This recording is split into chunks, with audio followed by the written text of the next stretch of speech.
Good evening. Thanks for joining us tonight. Staffing shortages, prison overcrowding, and an aging facility. Some of the major concerns of people who want change at Green Bay Correctional Institute. Those issues surrounding GBCI were brought to the state capitol today. Village of Alloway leaders who want the prison closed organized a roundtable discussion there.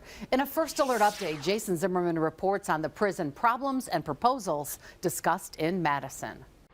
In an effort to bring the conversation concerning the Green Bay Correctional Institution to the governor and state lawmakers, the Alloway Village president led a roundtable discussion in Madison. Closing the Green Bay Correctional Institution is not a local issue. Once again asking the state to address community concerns connected to understaffing at the aging facility. It scares me that what's going to happen inside those four walls, and if something happens inside those four walls and you're overcrowded, understaffed, the staff will not be able to control it.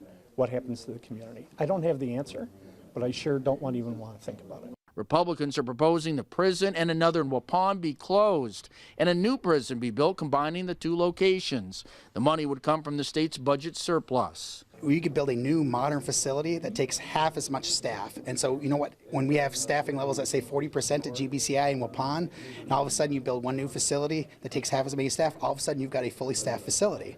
Others speaking out say the state should address the issue by looking for ways to put less people behind bars. It's not understaffing, it's overcrowding. We have way too many people in our prison system in this state. We need to do better.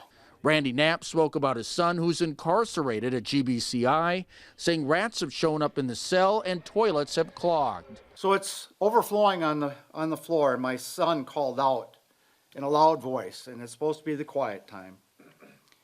Well, he ended up being disciplined for this.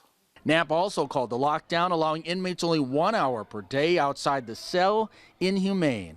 Meetings like this will continue, I'm told, if there's no progress in addressing the prison's long-term plan.